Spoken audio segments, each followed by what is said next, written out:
Mobile में दस्तावेज नहीं होता है, दस्तावेज कागज का होता है। तो और आप उसका दस्तावेज दे दीजिए, मुकम्मल जांच हो जाएगी। निगरानी विभाग का चार्जशीटेड है तो उसकी अगली कार्रवाई भी समय पे हो ही जाएगी। हमें नहीं पता है जो किस केस की बात आप कर रहे हैं चार्जशीट है, वो आपके कहने और पूछने के कारण तो नहीं हुआ। नमस्कार, द इंडिया टॉप देख रहे हैं, मैं हूं आपके साथ बिरजू सिंह। बिहार के लिए दुर्भाग्य कहें या सौभाग्य कहें, सौभाग्य तो नहीं कह सकते हैं। जिस व्यक्ति पर शिक्षा के मंदिर में 50 लाख रुपए गबन करने का आरोप हो, निगरानी विभाग की नज़र में चार्जशीटेड हो, उस व्यक्ति को बिहार सरकार में शिक्षा मंत्री बनाकर सम्राट चौधरी ने एक अलग मिसाल पेश की है।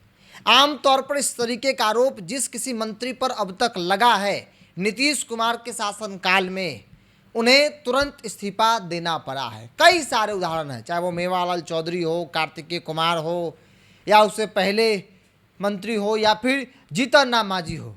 कई लोगों का इस्तीफा जो है सीधे तौर पर ले लिया गया है। यहाँ तक कि तेजस्वी यादव भी, जब आरोप लगा, नीतीश कुमार ने कहा कि जाइए जवाब दीजिए मीडिया में जाकर। तेजस्वी जवाब नहीं दिए, फिर क्या हुआ आप सभी लोगों को मालूम है।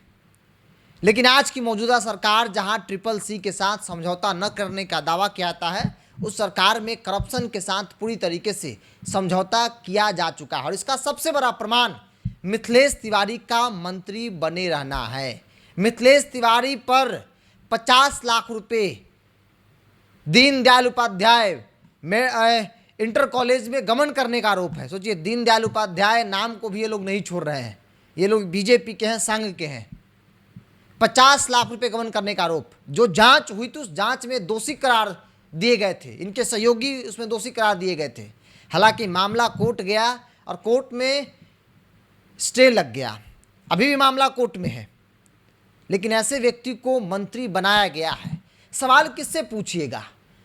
जवाब देने वाला यहाँ कोई नहीं है, यहाँ कोई जिम्मेदार नहीं है, कोई नीतीश कुमार नहीं है जो नैतिकता को आधार बनाए, जो कहे कि नहीं भाई ट्रिपल सी के साथ समझौता हम नहीं करते। विजय चौधरी जेडीयू से हैं, उप मुख्यमंत्री हैं, खूब कहते हैं कि भाई नीतीश कुमार की विरासत को सम्राट चौधरी आगे ले चलेंगे।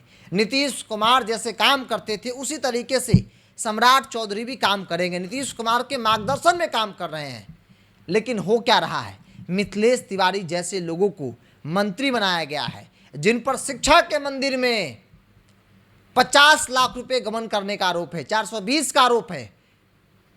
और वैसे व्यक्ति को शिक्षा मंत्री बनाकर उन तमाम विचार, वो ट्रिपल सी का लाइन, सबको ठंडे बस्ते में डाल दिया गया है। जरा सुनिए विजय बाबू क्या कह रहे हैं। विजय बाबू कह रहे हैं कि आप प्रमाण दीजिए, मोबाइल में नहीं देखेंगे। पत्रकार कहने के देखिए मोबाइल में प्रमाण है, नहीं तो मोबाइल में नहीं देखेंगे, आप हार्ड कॉपी लाइए।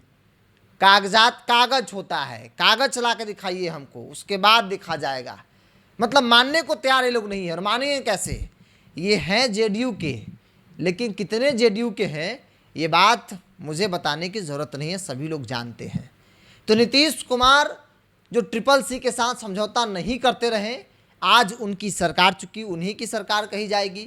लोग तो कह रहे हैं कि उनके विचारों पर चलने वाली सरकार है।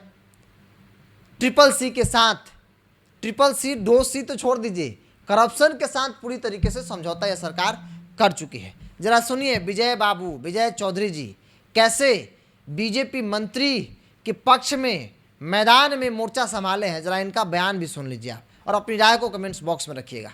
क्या शिक्षा मंत्री पर 50 लाख का गबन का आरोप है। शिक्षा मंत्री पर?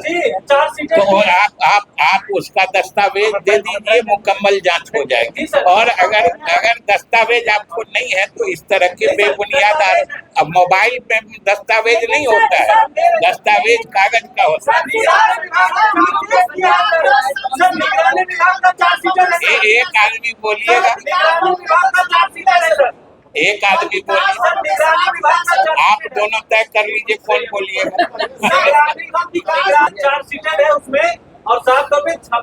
और निगरानी विभाग का चार्जशीटेड है तो उसकी अगली कार्रवाई भी समय पे हो ही जाएगी। और निगरानी विभाग जो चार्जशीट किया है आपके मुताबिक, हमें नहीं पता है जो किस केस की बात आप कर रहे हैं चार्जशीट है, वो आपके कहने और पूछने के कारण तो नहीं हुआ था। आपके कहने और पूछने के कारण चार्जशीट नहीं हुआ है ना, इसलिए धैर्य से रहिए। सरकार के सभी अंग अपना अपना काम करते हैं और हर काम होने का समय होता है और काम उसी समय को